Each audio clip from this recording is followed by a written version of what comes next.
Un gran saludo a todos ustedes. Hoy nos encontramos con dos compañeros, con Rafael Jurado, y también nos encontramos con Francisco Coral. Y Rafael va a tocar un tema muy interesante que es la realidad social del departamento de Nariño y rural, ¿no? Social y rural del departamento de Nariño. Pero antes de iniciar con este podcast, quiero que ellos se presenten y hagan un pequeño saludo antes de que tú inicies, Rafael, a contarnos tu experiencia, porque es una experiencia de vida que tú has tenido, que tú tienes a través de tantos años que llevas trabajando en esto aquí en el departamento de Nariño. Un saludo para todos nuestros amigos que nos están escuchando allá en el otro lado.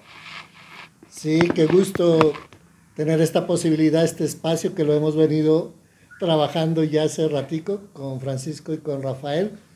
Y a todos los compañeros y compañeras, es una alegría estar con ustedes y compartir la experiencia. Sé que a partir del encuentro que vivimos tan bonito en junio, pues quedaron muchas inquietudes, ¿no? De conocer las experiencias y trabajos de cada uno de nosotros. Y en este tema me han elegido aquí para hablar de mi trabajo, que es en uno de los espacios y comunidades más importantes de nuestro departamento, como es la ruralidad de Nariño y de la diócesis de Pasto.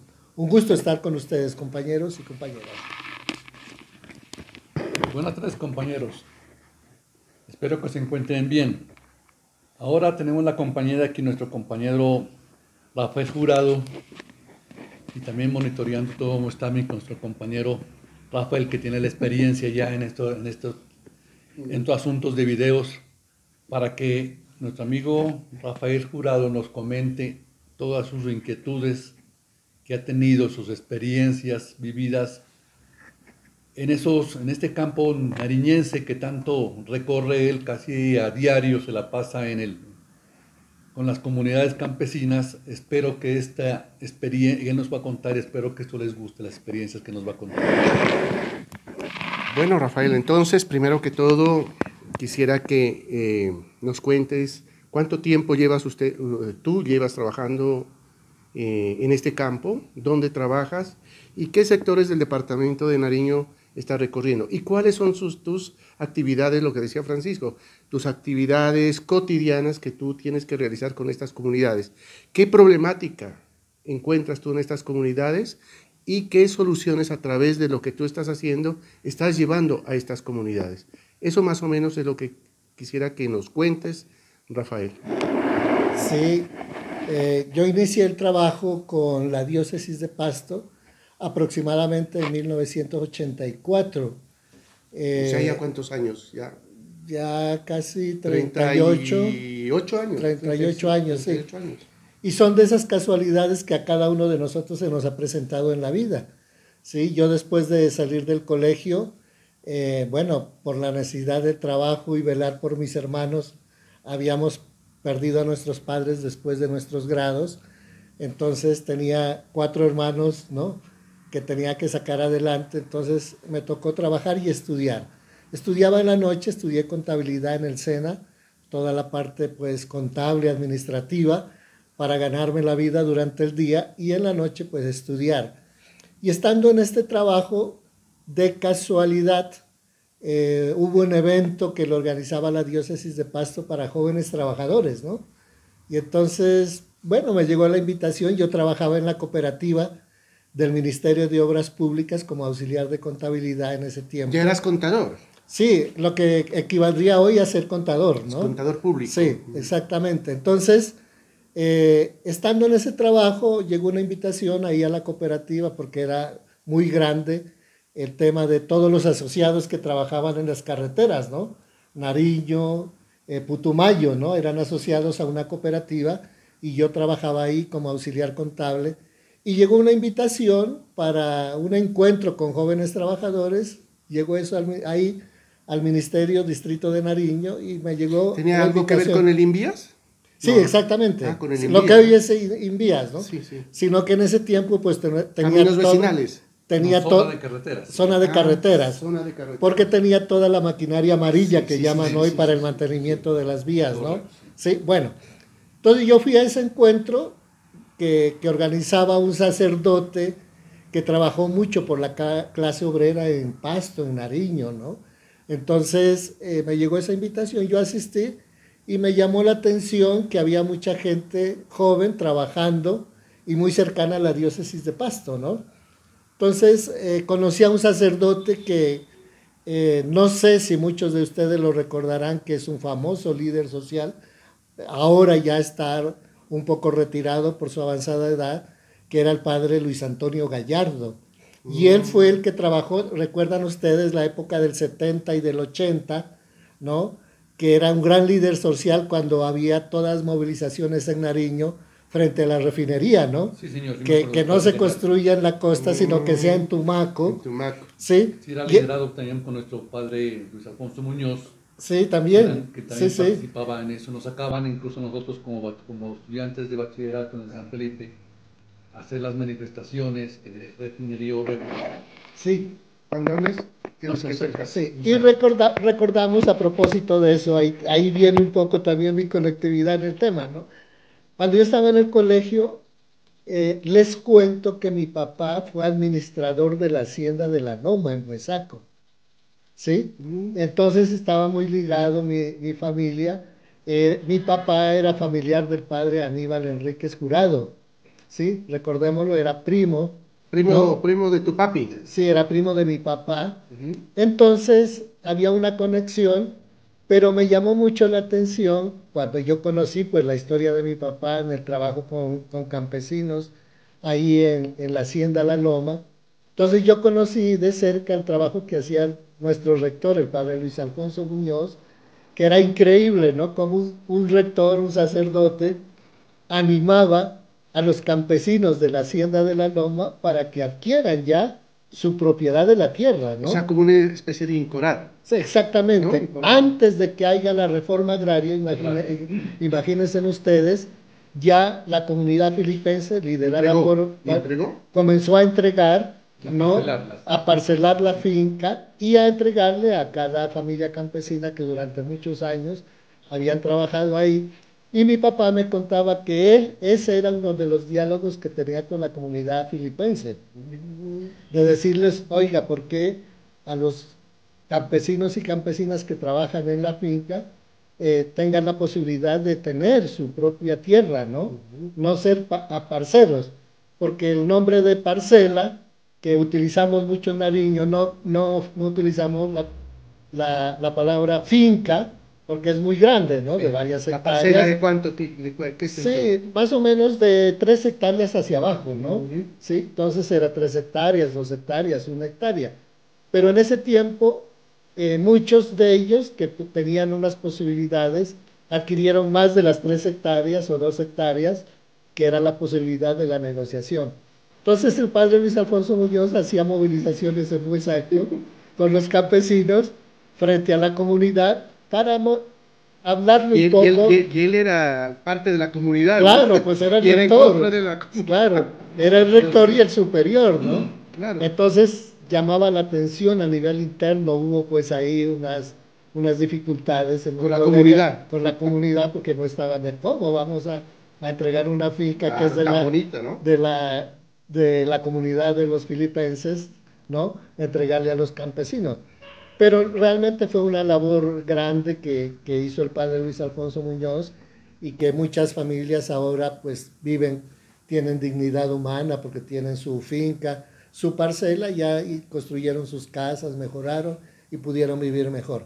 Entonces, con ese conocimiento que yo tenía y mirando este encuentro con trabajadores, entonces yo me acerqué como al trabajo de la pastoral social, ¿no?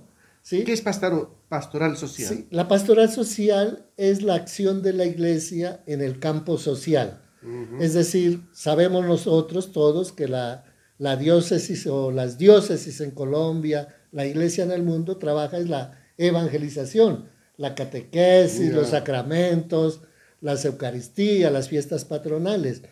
Pero a lo largo de la historia, recordemos que las enseñanzas de Jesús era ver por la persona que tenía carencias, ¿no? Por los enfermos, por la viuda, por los desamparados. Y la iglesia con el tiempo como que se fue alejando de esa misión de trabajar con los marginados, con los excluidos, y estaba como alejada de todo ese tema, ¿sí? Y entonces estaba aliada con la clase política, digamos, de ese tiempo, ¿no? De la historia, la iglesia. Era parte de los partidos, digamos, ahí, ¿no? Porque se movía en ese tiempo la ideología conservadora y liberal, y entonces la iglesia era muy conservadora, ¿no? Yo me acuerdo, Rafael, que cuando, por ejemplo, un político iba a un pueblo, ¿sí? Lo primero que iba a buscar era al cura del pueblo, porque el cura del pueblo era el que movía, el que tenía mucha influencia en las comunidades. Sobre las comunidades, sí. Y prácticamente habían dos alcaldes, ¿no? En un municipio, que era el párroco y el alcalde, ¿no? Sí, pero más movía gente, pues, el párroco. Claro está, sí. Porque el párroco tenía a su favor el púlpito. Claro, exactamente. Era una gran aglomeración de gente en la iglesia. ¿Y qué era el púlpito? El púlpito es donde se sentaba, donde subía el sacerdote para hablar a la comunidad. Que eso ya no se suben, ¿no? Ya no se suben, pero todavía existen e incluso ahora son unas joyas arquitectónicas que tienen dentro de las iglesias. Y más que todo aquí en Pasto se conserva muy bien. Sí. Son joyas arquitectónicas por su labrado y por muy bonitos. Su labrado más que todo en madera tallada. Sí, entonces había esa cercanía pues de la iglesia, especialmente al Partido Conservador. Recordemos que ideológicamente el Partido Conservador en Colombia ha estado muy unido a la ruralidad, a la vida campesina. En cambio, el liberalismo era más empresarial, ¿no? El neoliberalismo, sí, que podemos hablar ahora también, sí, entonces era más contrario a la iglesia, ¿no? Es decir, había unas divergencias. Sí. Y por eso el choque del conservatismo y el liberalismo. Claro, ¿no? Sí, claro. Y eso se trasladaba también a la parte eclesial, por supuesto, ¿cierto? Bueno, estando en eso, entonces yo conocí el tema y conocí a este sacerdote, Luis Antonio Gallardo. Me llamó la atención y él estuvo en este encuentro que yo les comentaba, ¿no? Y el tema es que él invitó a un proceso de formación de líderes obreros católicos, era la cosa, ¿no? Una escuela, sí, recuerdo que era en la San Juan Bosco, entonces yo decía, yo salgo del trabajo a las 6. ¿Cuántos años tenía, Rafael?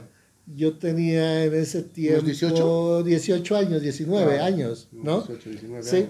Entonces me llamó la atención, era un centro de capacitación popular, y entonces yo salía del trabajo y iba por las noches de 6 a 9 de la noche, y era interesante porque eran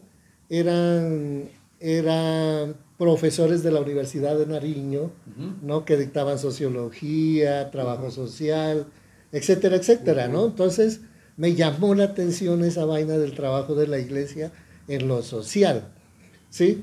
Y estando ahí, entonces llegó un día un sacerdote suizo que fue muy famoso en Pasto porque trabajó mucho con los jóvenes aquí en Pasto, que era unos misioneros suizos que llegaron más o menos creo yo en el 78, ¿sí? 76, 78, la misión suiza, y tenían una casa del joven aquí en Pasto, que eran Las Cuadras, ¿no? Y ahí yo llegué también ahí había un grupo de personas que ahora son dirigentes, por ejemplo, no sé si ustedes conocen a Arturo Bando, que fue profesor de la Universidad Mariana, ahora es profesor de la ESA, Guillermo Torres, que fue director de la Fundación Grupo Social, una obra de los jesuitas también, que trabaja en el campo social. Entonces hicimos un combo de jóvenes del trabajo social y nos fuimos agrupando y tal, hasta que llegué yo a la pastoral social. Es decir, por la trayectoria, por el trabajo que yo hacía, un sacerdote jesuita que fue un día a una reunión, como que me echó el lente y me dijo, hola. Este es el líder. Tú te veo capacidades de liderazgo y tal. Dice, ¿te gustaría trabajar en la pastoral social? Me acaba de nombrar el obispo. Era el padre Gonzalo Castro, un jesuita nariñense de Ancuya, que llegó aquí a Pasto porque el arzobispo de Bogotá lo echó de Bogotá porque trabajaba en un barrio popular y movilizaba a la gente por reivindicaciones sociales de vivienda y tal. ¿Cómo se llamaba el padre? Gonzalo Castro. Gonzalo Castro. Sí, él llegó a Pasto. Él llegó a Pasto, sí, porque el arzobispo de Bogotá lo expulsó de allá y entonces él vino a su tierra. Pues y acá se acercó a este tema del trabajo con los jóvenes, yo lo conocí ahí cuando me echó el ojo y me dice, Rafael, es que el obispo me acaba de nombrar director de pastoral social, me gustaría que tú trabajes conmigo. ¿Sí? Hasta el momento no te pagaba nadie ahí. No, no, era un trabajo voluntario. Era un trabajo voluntario. Era un trabajo claro. voluntario y por liderazgo, ¿no? Es decir, yo vengo del campo, ¿sí?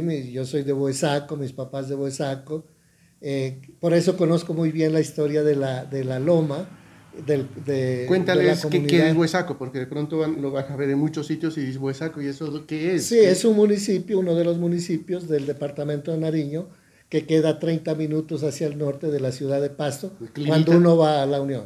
Es uno de los climas mejores del mundo, ¿no? Sí, ¿sí? Claro, porque es tu región. Claro, no, pero es sí, mi región. Sí, la verdad es un clima seco, ¿no? Es un clima seco, Sí. interesante, Sí. que para las personas que sufren de artritis, de artrosis, ese tema. Y los que ya están en una edad avanzada se van para allá, ¿no? Es un Va a tocar irnos. Sí, le decimos que es la sucursal del cielo también, que no es solo Cali, sino Huesaco también, Sí, ¿no? sí. Entonces yo viví esa realidad Ya. del campo también allá y me interesó porque estando en este tema de la pastoral social, el padre Gonzalo nos dice, en la ciudad tienen las mejores posibilidades la gente de los barrios de acceder a una ayuda, ¿no? Porque estaba pues en ese tiempo, imaginémonos, todo el estado centralizado en las capitales, en lo rural no, ¿sí? Entonces él decía, vámonos a trabajar al campo, dijo el padre, llevemos la pastoral social hacia el campo y bueno, y comenzamos a hacer el trabajo, ¿no? En el campo. Yo me conozco toda la diócesis de Pasto, son 80 parroquias hoy en día, en ese tiempo eran 35. ¿Cada municipio tiene una parroquia? O hasta 3 parroquias. Cada municipio. Claro, Depende porque, de la cantidad de población, ¿no? Ya. Si hay, por ejemplo, la Unión tiene 3 parroquias porque es una población, son 40,000 habitantes y un cura para atender a 40,000 habitantes, imagínate, ¿no? ¿Y tú tienes relación con todas ellas? Claro, tenemos relación porque he trabajado por etapas en distintas regiones de la diócesis, ¿no? Comencé trabajando en una zona que era muy bonita en ese tiempo, en los 84, que era la cordillera, ¿no? Leiva, Rosario, Policarpa. Yo allá pagué la novatada, ¿no? De ir a trabajar allá, echar pata, andar a caballo. Eso es lejísimo, ¿no? Claro, y antes no habían las lejísimo. vías de ahora que hay, No, ¿no? no había vías. Eso tocaba echar a caballo y una tal. pregunta, ¿con cuántos obispos has trabajado aquí? Bueno, yo tuve la posibilidad de trabajar con 3 obispos, ¿no? Estuvo Monseñor Arturo Salazar, un ¿De agustino. dónde era él? Él era de Caldas, caldense, ¿sí? Después Monseñor Enrique Prado Bolaños, que ya fue el primer obispo nariñense que trabajó en la diócesis de Pasto, y ahora estoy con Monseñor Juan Carlos Cárdenas, que él es de Cartago, es del Valle. No es el nuevo obispo, que estamos ya 3 Oye, años. pero no ha habido nariñenses, ¿no? El segundo obispo, segundo. Monseñor Enrique Prado, es de Sí, Cumbal. sí, sí. Ah, de Cumbal. Y ahora nombraron un obispo que salió del presbiterio, inclusive fue alumno mío en el seminario, porque yo doy clases en el seminario, ¿no? Sí. De doctrina ¿ahora? social de la ¿Ahora? iglesia, sí. Entonces yo trabajo con seminaristas, doy clases en el seminario, y ahí yo trabajé mucho como seminarista con el padre Jaime Alberto Cabrera, que es el primer obispo de la diócesis de Pasto. Monseñor Enrique era obispo de la diócesis de Ipiales, ¿no? Que luego lo trasladaron acá, que es el nuevo obispo de Garzón. Entonces, bueno, desde ese tiempo entonces comencé a trabajar en la cordillera, les comenté, comencé a trabajar allá, y allá eran misioneros suizos en las 3 parroquias que trabajaban. Un trabajo muy bonito con liderazgo.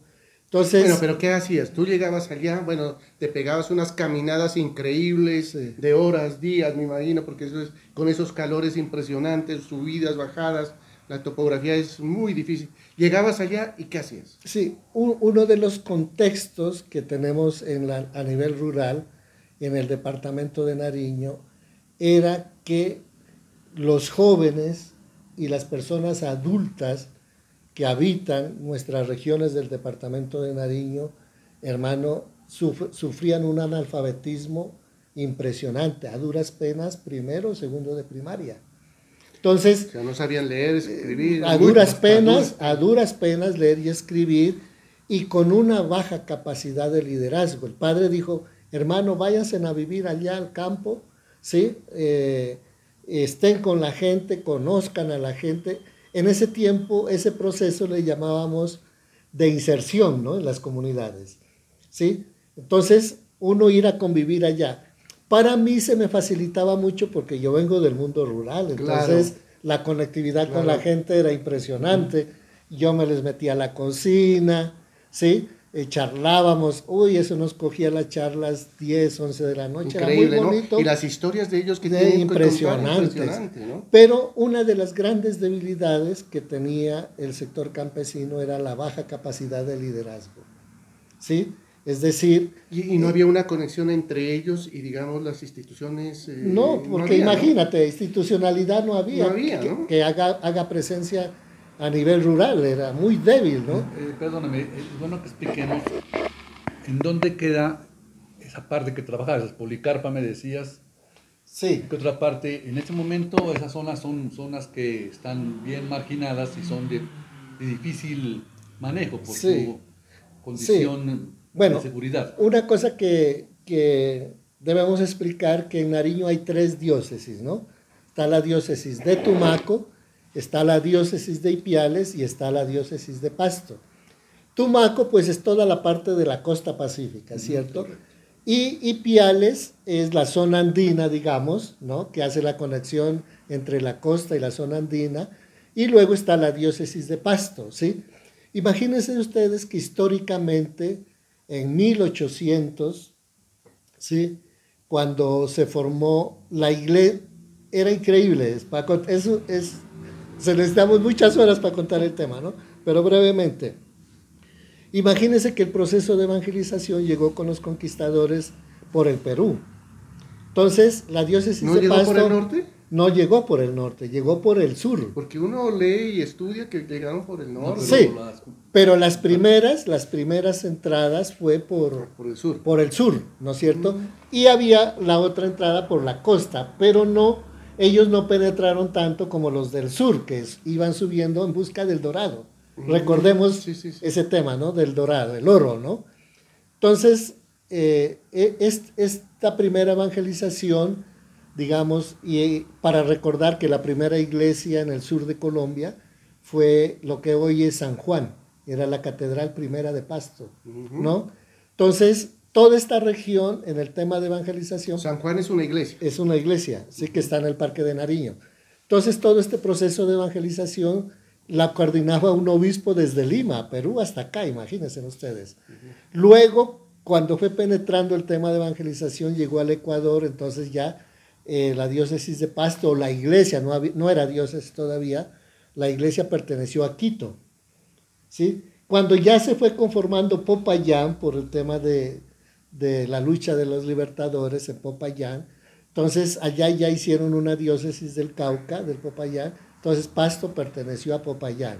Y luego ya hace 165 años es diócesis de Pasto, ya el Papa, en ese tiempo Pío IX, ¿no? Pío IX, ya organizó jurídicamente la diócesis de Pasto.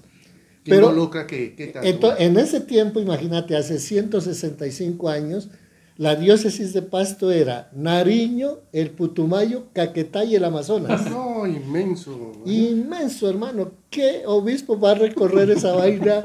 Y en ese tiempo, ¿no? A caballo, pues me imagino. A caballo y a pie, hermano. A caballo y a pie, ¿no? sí. En algunas partes a caballo y a pie. ¿Sí? Aclarando que toda la parte del Putumayo era Amazonía sí, ya. La Amazonía, claro. Porque Nariño pues tiene parte de Amazonía también. Y también todo el Putumayo es Amazonía, incluyendo pues Caquetá y el Amazonas es pura selva ya, es Amazonía. Sí. Bueno, entonces las iglesias, las diócesis se fueron organizando poco a poco en parroquias, ¿sí? Se iban organizando poco a poco en parroquias, y fue un gran apoyo para la formación de la diócesis de Pasto las comunidades religiosas. Aquí en Pasto, imagínense ustedes, hay como 40 comunidades religiosas de hermanas en Pasto, en Nariño, en la diócesis de Pasto. Y las comunidades religiosas masculinas, pues imagínate, estaban los jesuitas, estaban los maristas, ¿sí? Estaban los filipenses, estaban los agustinos, están todavía. Los agustinos, por ejemplo, todavía están en Pasto. Ellos tienen la parroquia de Miraflores, del barrio Miraflores acá en Pasto. Están los redentoristas, que es todo lo de Fátima, ¿no? Redentorista. Y estas comunidades religiosas en todo este Nariño trabajaron el tema educativo. Recordemos, ¿no? Las franciscanas, las belemitas, etcétera, etcétera. Ha habido un gran aporte cultural de la iglesia para Nariño. Y de educación, ¿no? Exactamente. Dos elementos vitales que ha aportado la iglesia de Nariño al departamento de Nariño. El tema de educación y el tema de salud. ¿Sí? Esos dos temas han sido importantes. Pero también ha habido unos sacerdotes que trabajaron el tema sindical, de acompañar a los sindicatos, ¿no?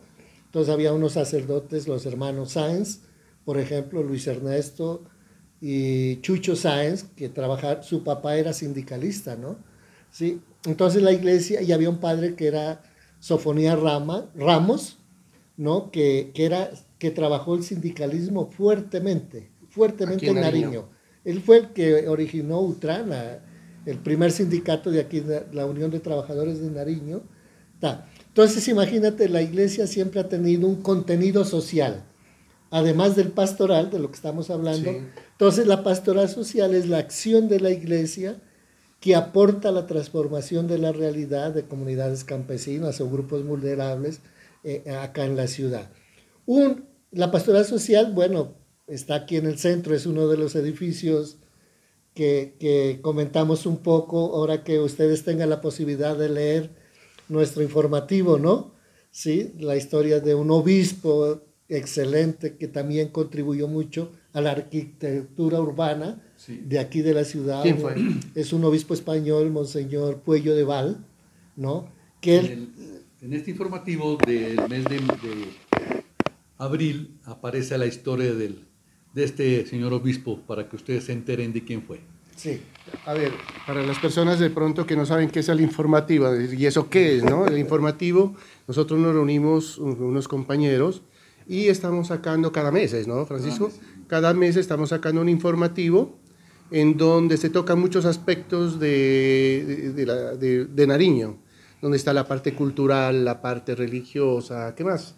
La parte arquitectura, la parte de los artesanos de Nariño. Artesanos de Nariño, leyendas y mitos. Es muy interesante. Yo creo que muy pronto no solamente lo vamos a hacer para aquí, para nuestro grupo, sino también para el departamento de Nariño y, ¿por qué no?, para todas las personas que les interesen en el mundo, porque hay muchos pastuzos, hay muchos colombianos que ya están fuera del país y ellos están pendientes de todas las noticias que hayan acá en Nariño y en Colombia. Sí. Bueno, pero entonces, para continuar con tu historia, que está muy interesante, con tu historia de vida, ¿no? Sí.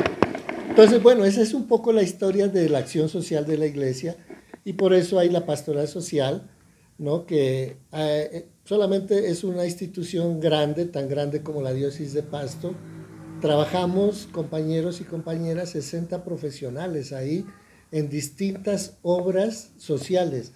60 profesionales. ¿De qué profesiones? Hay sociólogos, trabajadores sociales, hay abogados, psicoterapeutas, psicólogos, técnicos agrícolas, ¿sí? Entonces... ¿Y a ellos quiénes pagan? Es pura cooperación internacional. Realmente, como sabemos, la pastoral social no es una entidad que genera ingresos porque es una obra social. Sí. Entonces, varias instituciones del mundo, especialmente de Europa y de las Naciones Unidas, apoyan el trabajo social que realizamos, ¿no? Con distintos grupos poblacionales. Como sabemos, y usted conoce realmente, el departamento de Nariño, junto con el Catatumbo, departamento norte de Santander, y el nororiente antioqueño, en este momento somos las 3 regiones víctimas con mayor intensidad del conflicto armado. Y ese conflicto armado genera desplazamientos, víctimas de minas, ¿sí? Desapariciones, etcétera, etcétera.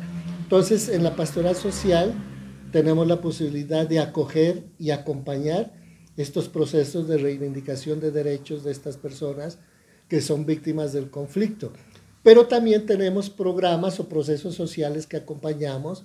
En el caso mío, pues coordino un programa que es Pastoral de la Tierra, que es trabajar con comunidades campesinas para mejorar sus condiciones de vida a través de la formación y capacidades para su incidencia y gestión en sus territorios. Bueno, pero cuéntanos, digamos, en un lenguaje que a todo el mundo le llegue.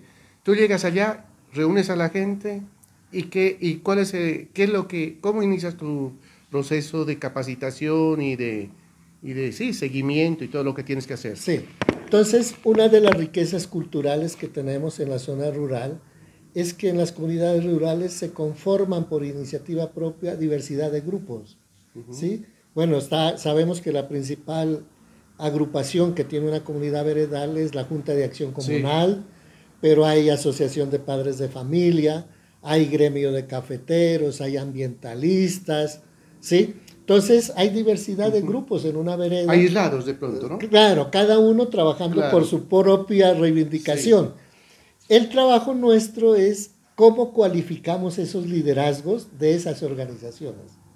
Entonces, a partir de sus diversas iniciativas, nosotros hemos construido una metodología de que cada comunidad tenga un plan de vida comunitario.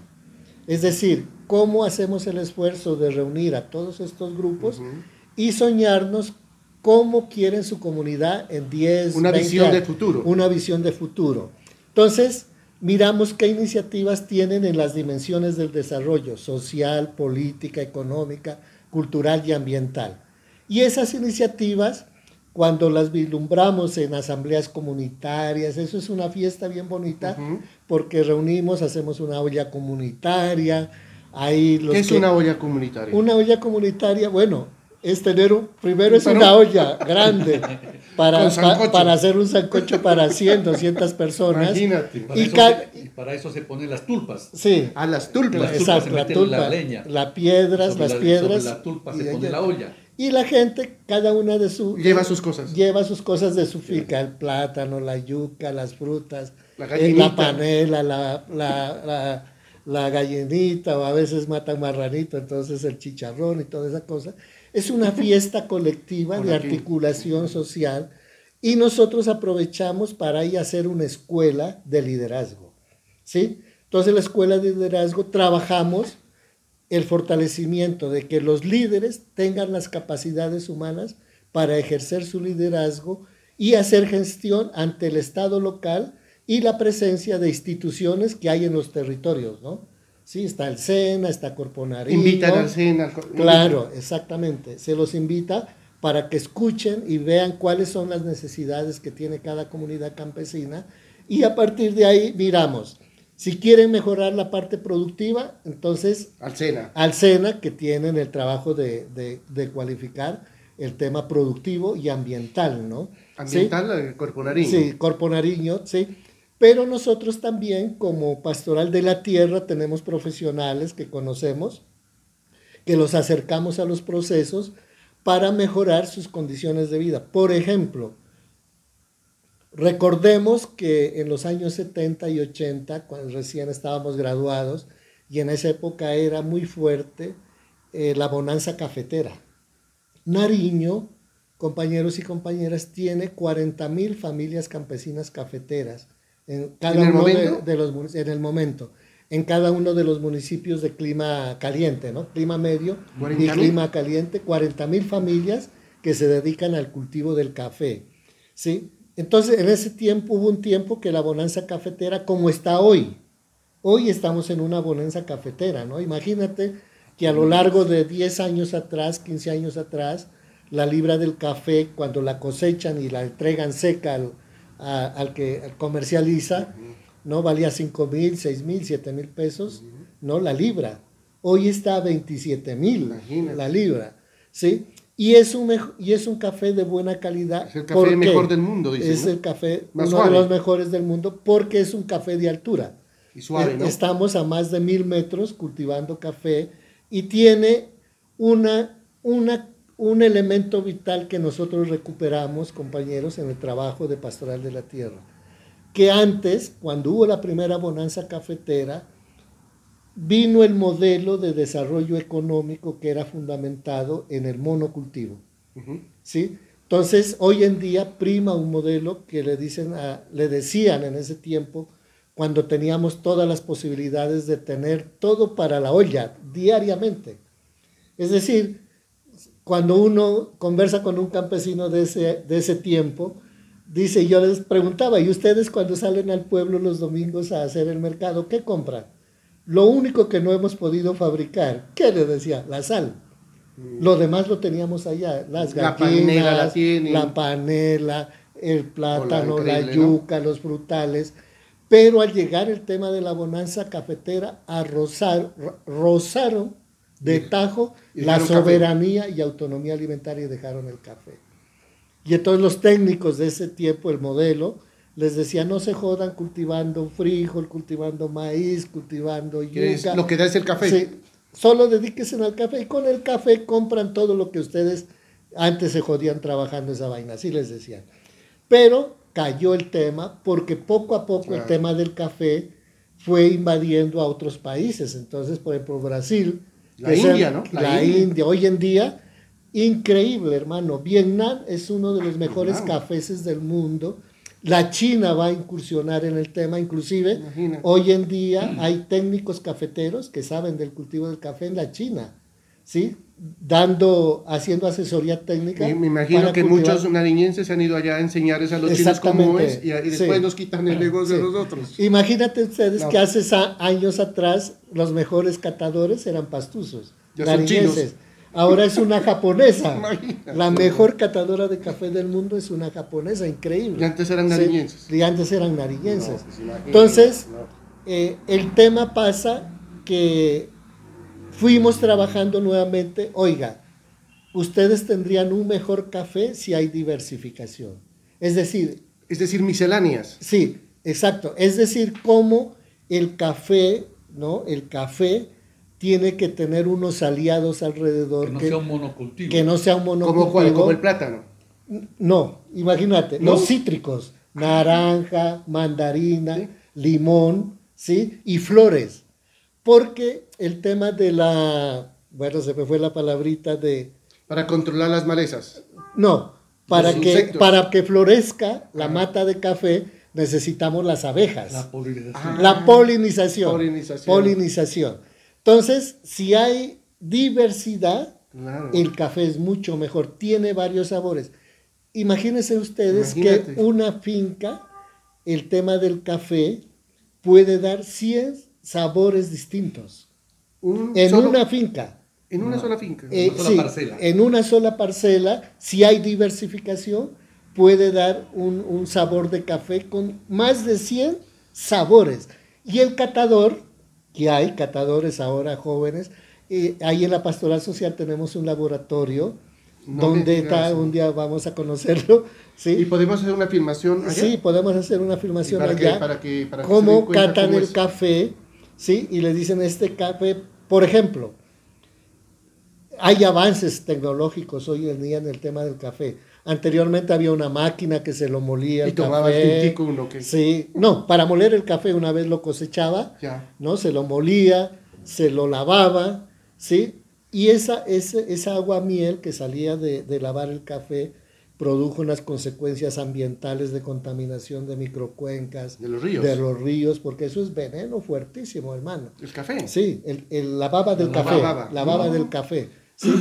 Entonces, hoy en día ya hay unas mejores tecnologías en el tema, ¿sí? Y una de los aportes que hicimos en ese tiempo fuera que volvieran los campesinos a sembrar, a diversificar, y entonces disminuían poco a poco.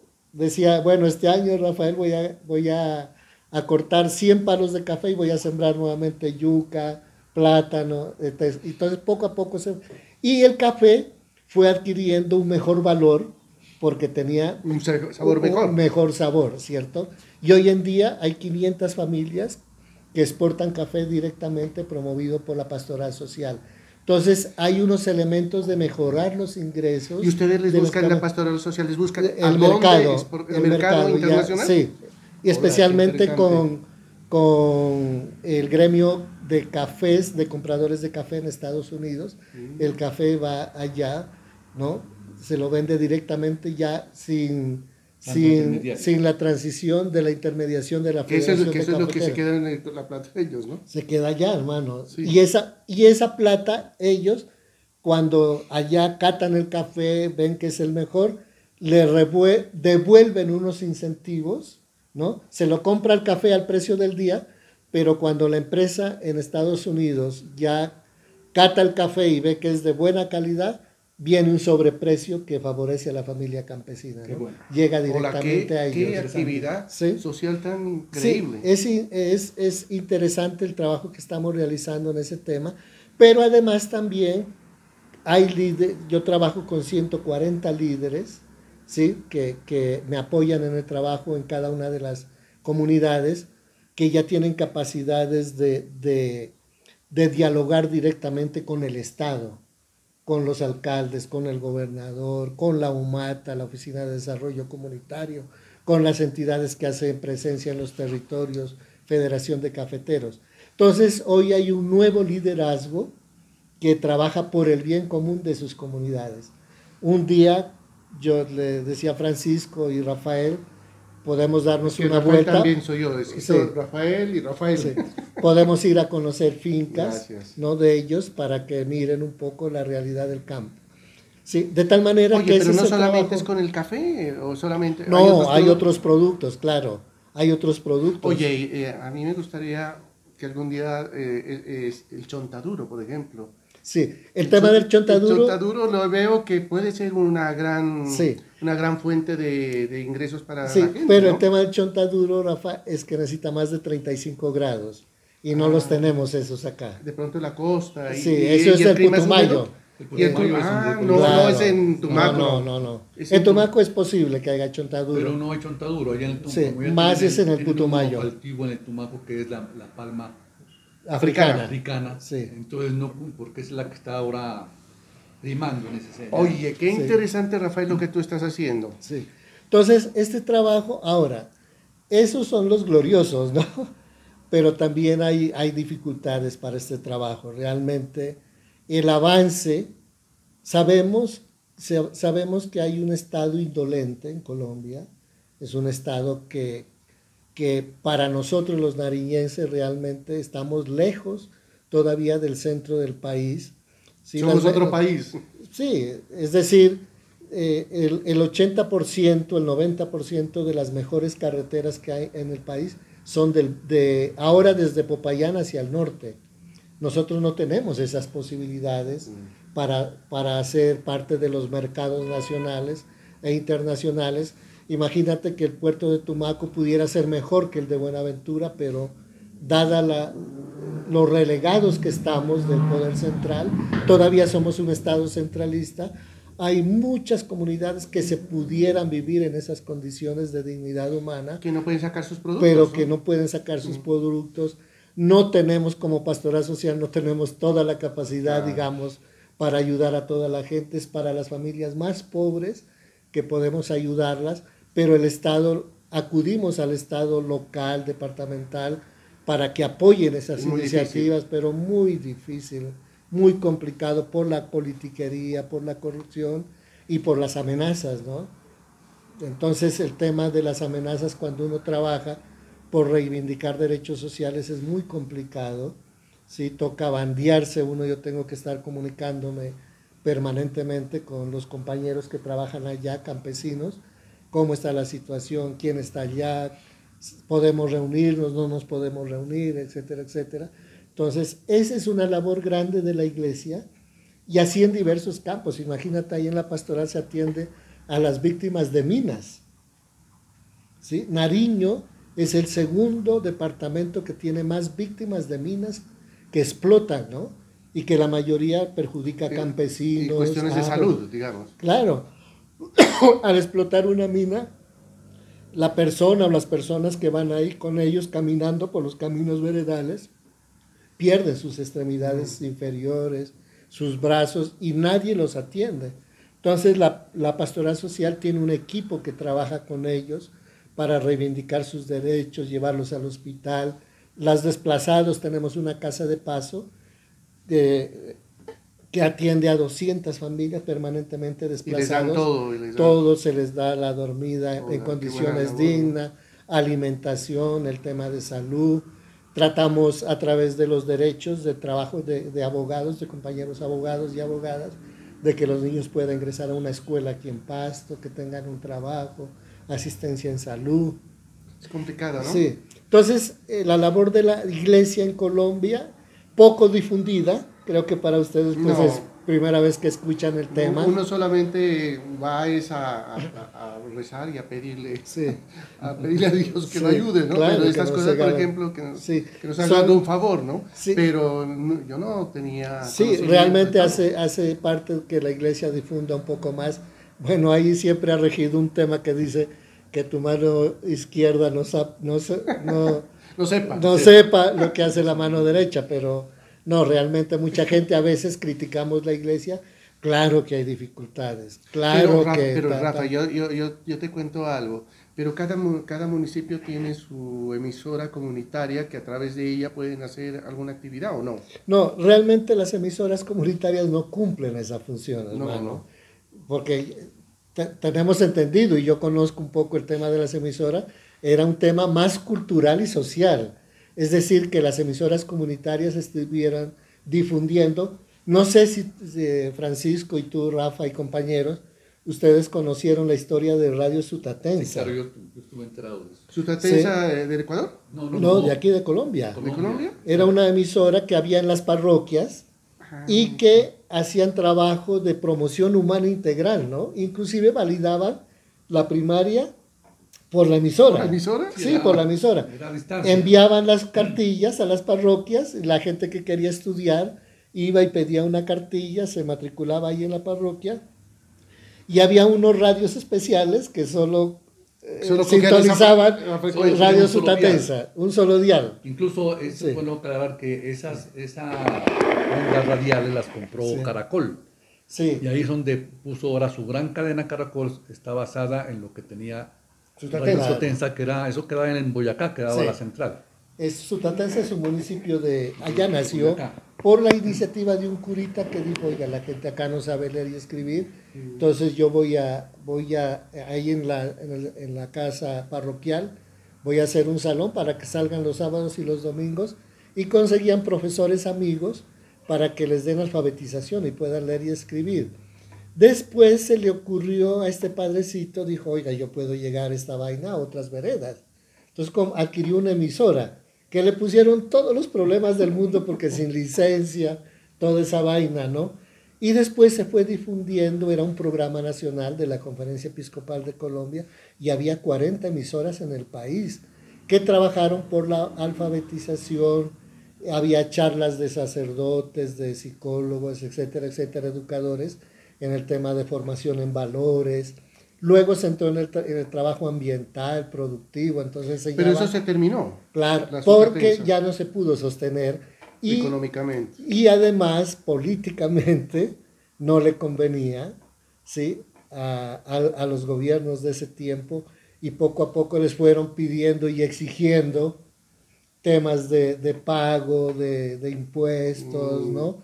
De utilizar la onda radial, La onda sí, electromagnética. electromagnética, hasta que eso al fin tuvieron que vender, sí, vender eso, y lo adquirió, como le dice Pacho, Caracol. la Caracol compró esa red de emisoras, por eso se hizo potente la Caracol En en todo el Colombia. país y en todas Sí, las veredas claro, está, pues, ¿no? Claro. Entonces, y con esa plata se hicieron unas escuelas, más bien unos hogares juveniles campesinos. Se comenzó a trabajar con jóvenes rurales en ese tema. Oye, Rafa, pero una cosa que yo te quiero preguntar. Pero tú, ¿cómo estás viendo a la nueva juventud en el campo? ¿Se está viniendo hacia las ciudades y el campo se está quedando sin jóvenes? Sí, uno, lo que nos pasó a nosotros, pues, ¿no? Muchos de nosotros salimos del campo a estudiar acá a Pasto, Ajá. ¿no? Salimos, y ahí están los compañeros, pues, mi compañero Carlos Paz, que salimos juntos, ¿no? Fuimos compañeros de la escuela. Y él anda ahora regresamos por Barranquilla, por los No, campos. en el Tolima. En el Tolima, ¿no? En el Tolima está Carlos Alberto, un saludo especial. Entonces, la vida para la juventud campesina, el trabajo del campo, siempre que uno escuchaba al papá, muy duro, ¿no? le decía, mi hijo, usted tiene que ir a estudiar porque No quiero que esté no quiere dedicado que a esté aquí dedicado a esta vaina. Entonces el primer impulso fue desde la casa. Vaya a estudiar, hermano. Usted tiene que ser doctor, usted tiene que ser médico, usted tiene que ser profesor. Y eche para afuera todos los días, estudie, mi hijo, para que salga. Y no sufra como yo. Y no sufra como su mamá. Entonces, ahí fue la primera oleada de gente que salimos, porque en ese tiempo, en los años 70, 68 que salimos, no había colegios en lo rural, eran muy escasos. O muy lejos, muy Sí, lejano, lejos, ¿no? lejanos.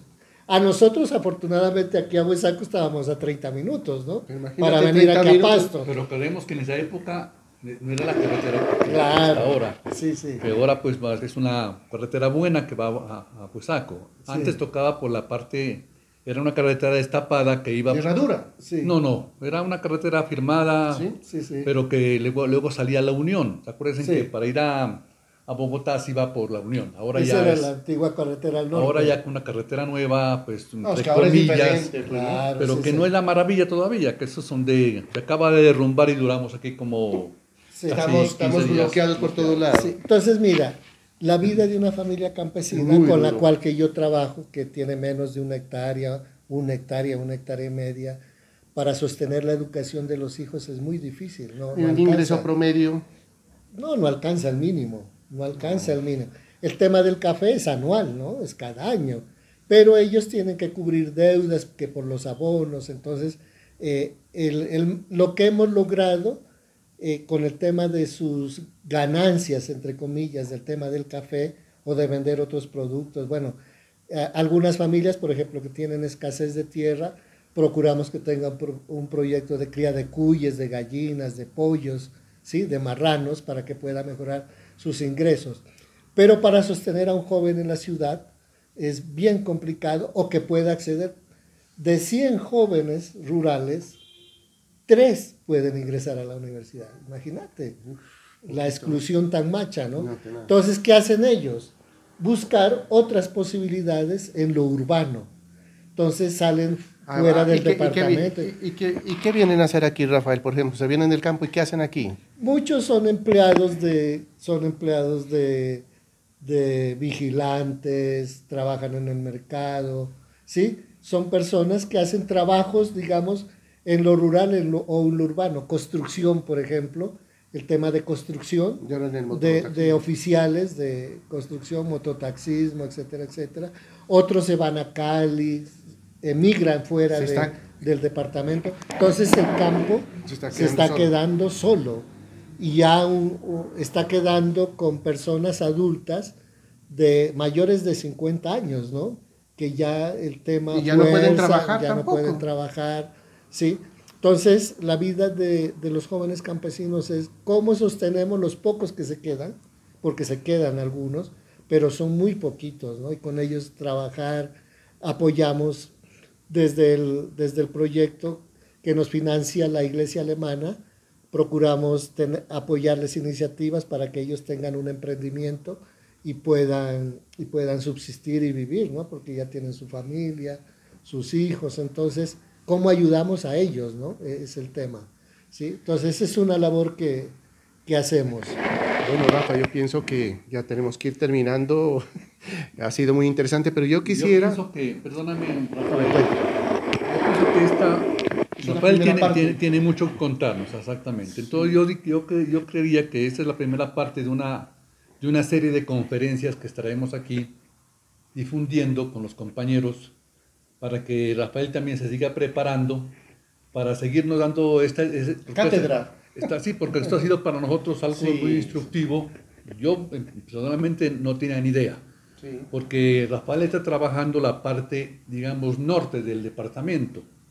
Y yo también vengo de raíces campesinas, pero más que todo conozco la parte sur, o sea, la que queda pegada a la frontera con el Ecuador, que es una tierra fría. En cambio, aquí el compañero Rafael, Lisandro Rafael, él trabaja en la parte, digamos, caliente de Nariño, y no solo caliente por el clima, Sí, pero no por otros temas también sociales y de conflicto también que hay aquí en Nariño. Bueno, Rafael, muchísimas gracias a ti y lo que dice Francisco, ¿no? Que esta sea una primera charla, porque tú tienes muchas cosas que contarnos durante tantos años que llevas en esta labor. 38 años, ¿dijiste? Más o menos, sí. 38 años de experiencias, de anécdotas. Un día de estos nos vas a contar las anécdotas. La próxima puede ser las anécdotas que tú has tenido, porque cuando uno anda en el campo y conviviendo tiene muchas anécdotas de toda clase. Entonces yo quiero que te despidas y des un mensaje final a todos nuestros amigos, no solamente a los amigos del colegio, sino esto lo va a ver muchísima gente. Entonces un mensaje a todos ellos, a todos nuestros amigos que están fuera del país, que ellos están, aunque ustedes no sepan, ellos están pendientes de todo lo que sucede aquí, de las noticias, de las cosas, y seguramente este video lo van a ver, ¿sí? Entonces yo quiero que te despidas, Rafael y Francisco, y te invitamos nuevamente a que sigamos charlando en muchas ocasiones sobre todas tus experiencias que has tenido. Y también Francisco también tiene muchas experiencias, él es arquitecto y tiene muchas experiencias, anécdotas, cosas. Y yo también tengo muchas anécdotas. Trabajé mucho tiempo con los volcanes y tengo muchas experiencias y muchas anécdotas con la gente, con los campesinos acerca de volcanes. O sea, que tenemos muchas cosas que hacer, ¿sí? Sí. Ya que Rafael habla sobre los volcanes, una de las grandes ventajas que tenemos aquí en Nariño es vivir, como decía, a las faldas de un volcán. Y ese volcán se ha encargado de darnos unos excelentes fertilizantes para el café, que ha sido la ceniza, que produce. Exactamente. Por eso tenemos tan buen café aquí en Nariño, es por eso, porque todas las regiones cafeteras están también al pie del volcán. Sí. Entonces sí ha sido un gusto de compartir con ustedes. Creo que cada uno de ustedes y cada compañera y compañero tiene una historia que contar a partir de sus profesiones, que también tienen un contenido social, ¿cierto?, para las comunidades y las personas con las cuales trabajamos. Esta es una parte, ¿no?, de la vida de un compañero de ustedes, y que ha sido feliz y ha tratado de las enseñanzas que recibimos desde nuestros padres, la escuela, el colegio, podamos trabajar por el bien común de nuestra gente, ¿no? Creo que cada uno de nosotros tenemos una historia y una obra social que debemos agradecer a Dios, y el mundo siempre nos premia por servir a nuestra gente y a nuestras comunidades. Un abrazo y un saludo para todos y todas. Un abrazo a todos ustedes. Hasta el próximo video.